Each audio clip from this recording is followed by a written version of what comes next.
For years, discussions about Iran's nuclear program have centered on enrichment levels, sanctions, inspections, and diplomatic deadlock. Yet the latest signals coming from Tehran suggest that the most important variable may no longer be the technical details of any agreement. Instead, Iran has begun drawing unusual attention to something far less tangible, but potentially far more decisive: timing. At first glance, that might appear to be routine diplomatic messaging. In reality, it points toward a much broader strategic calculation unfolding across the Middle East. This is not simply a story about whether Iran and a future Trump administration could reach another nuclear understanding.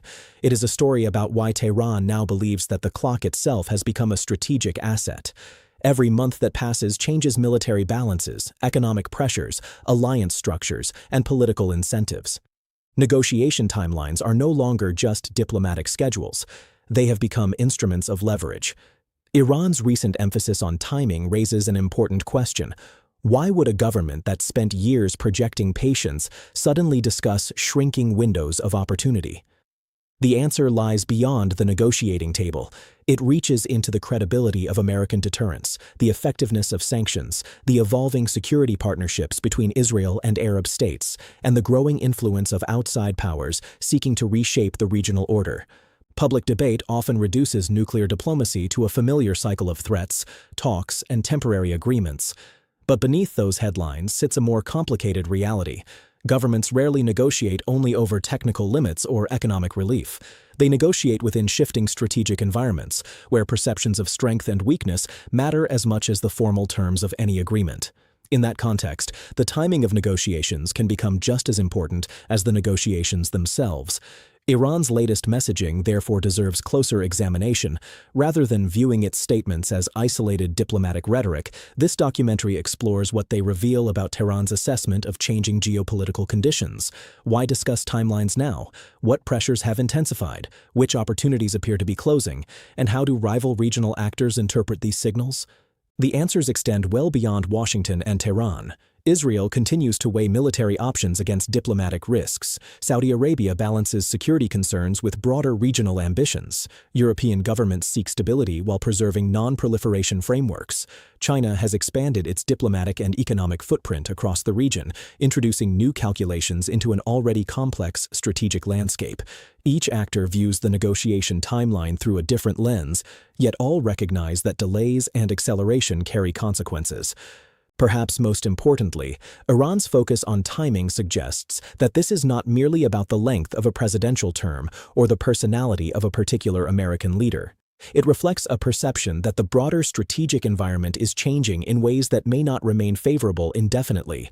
Whether that assessment proves accurate is another question entirely, but understanding why Tehran believes time itself has become contested offers valuable insight into the larger geopolitical competition shaping the Middle East today.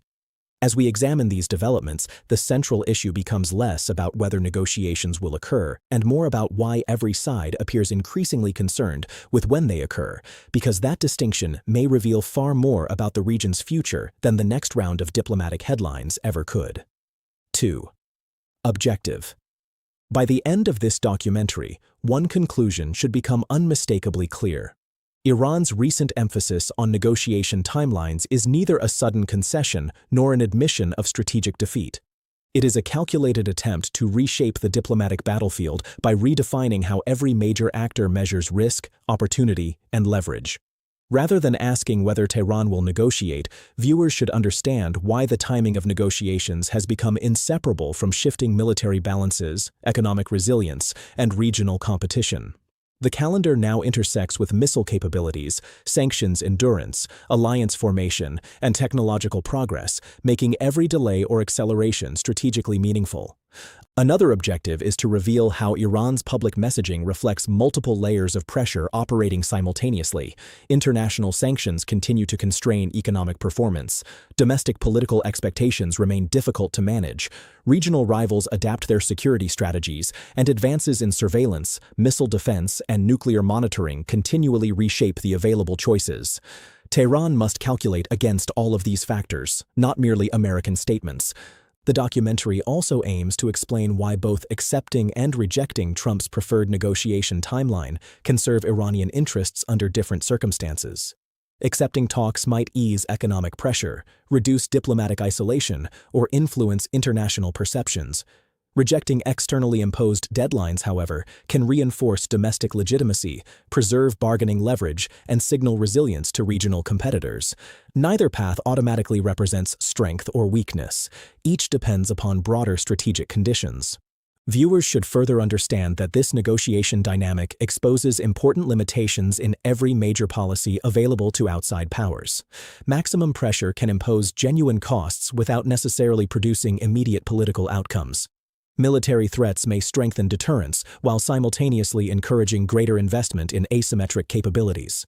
Diplomatic engagement can reduce tensions, yet create new disagreements over verification, sequencing, and enforcement. No single instrument consistently delivers decisive results. Finally, this documentary seeks to place the Iran-Trump timeline debate within the wider transformation of Middle Eastern geopolitics. Israel evaluates evolving security risks through the lens of deterrence and operational readiness. Saudi Arabia balances regional influence with economic modernization priorities. China expands commercial relationships and diplomatic engagement across the region, introducing additional strategic calculations. The United States continues balancing regional commitments with broader global priorities. Understanding how these overlapping interests interact reveals why seemingly technical discussions about negotiation schedules carry implications far beyond any single agreement, offering a clearer framework for interpreting the strategic choices that may shape the region's future. Beyond immediate diplomacy, viewers should recognize that uncertainty itself can function as a strategic resource. Governments often seek to influence opponents by preserving ambiguity about intentions, capabilities, and thresholds for action. Iran's statements therefore deserve analysis not only for what they explicitly say, but also for what they encourage others to assume. Appreciating that distinction allows audiences to separate verified developments from informed strategic interpretation, reducing the temptation to mistake political messaging for settled reality.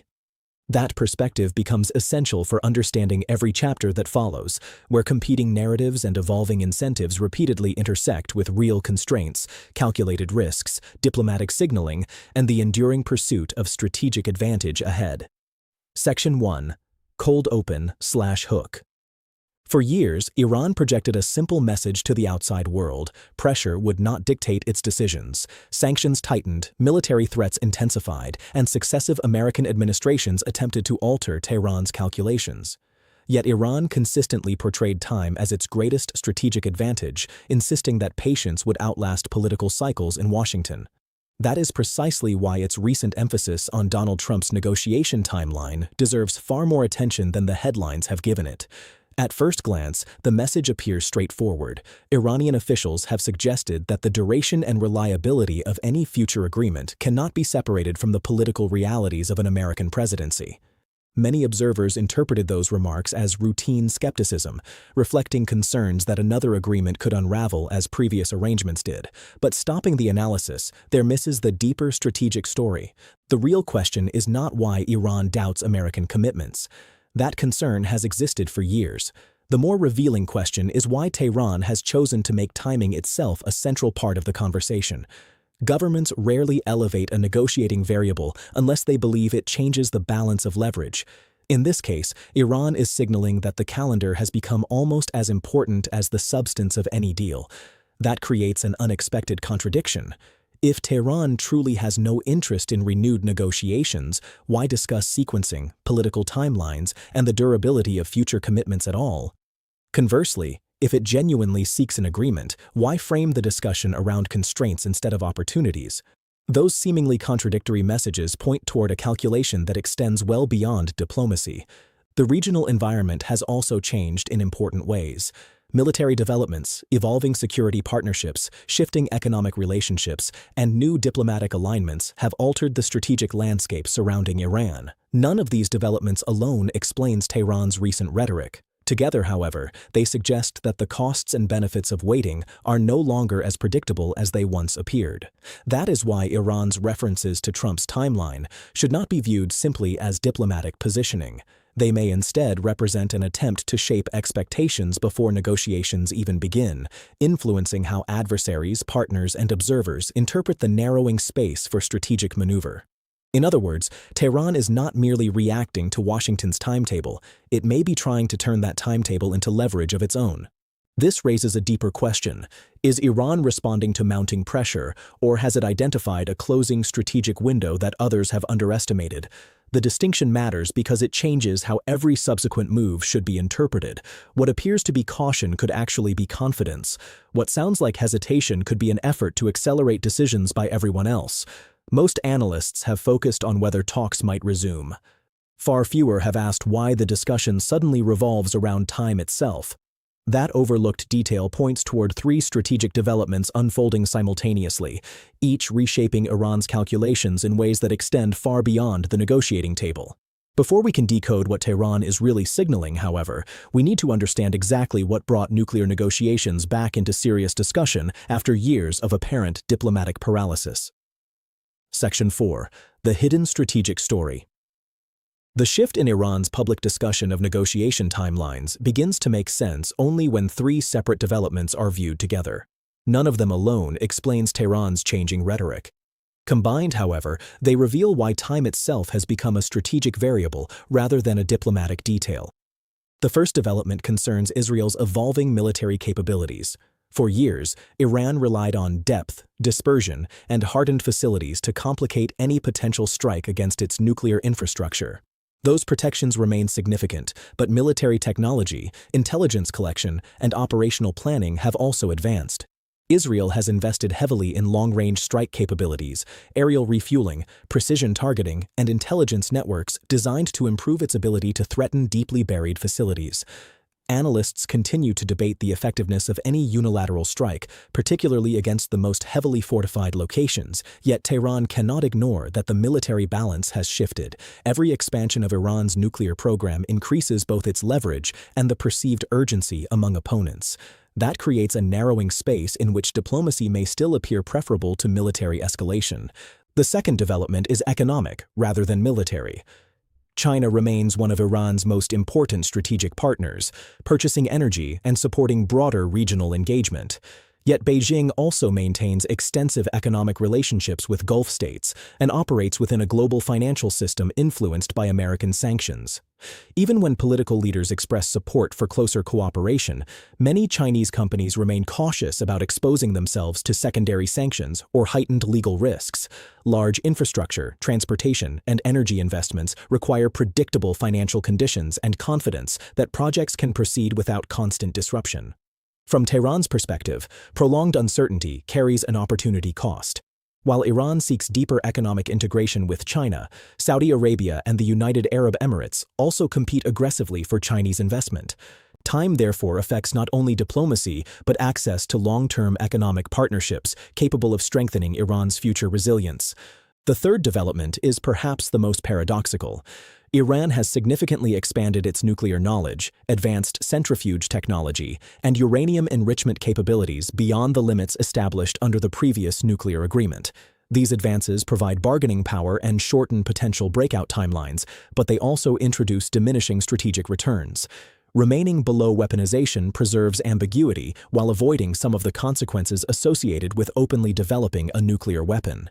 Yet continuing to advance indefinitely without making a political decision may gradually reduce rather than increase leverage.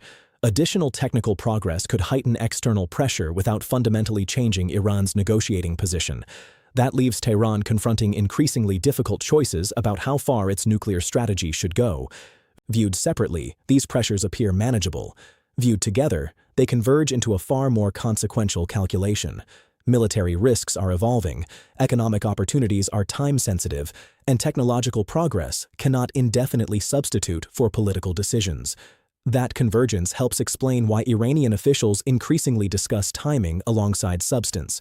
The issue is not simply the identity of an American president or the duration of a single administration.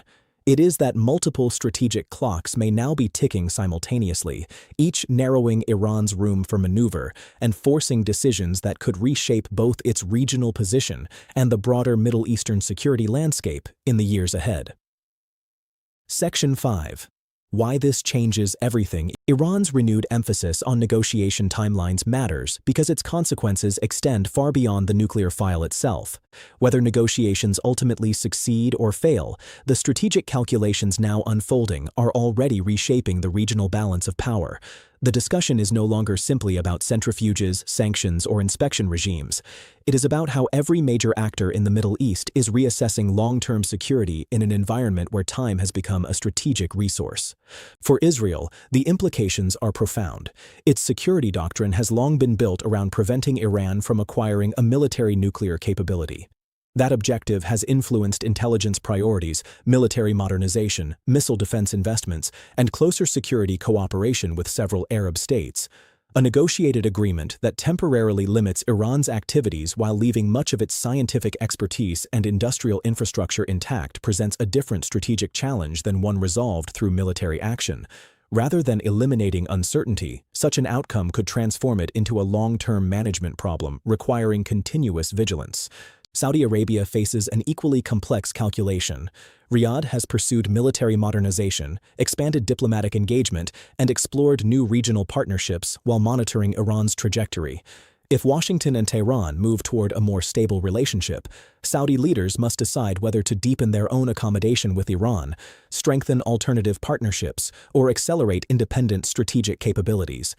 Other Gulf states, including the United Arab Emirates and Qatar, would likewise adjust their policies to preserve flexibility in a changing regional environment.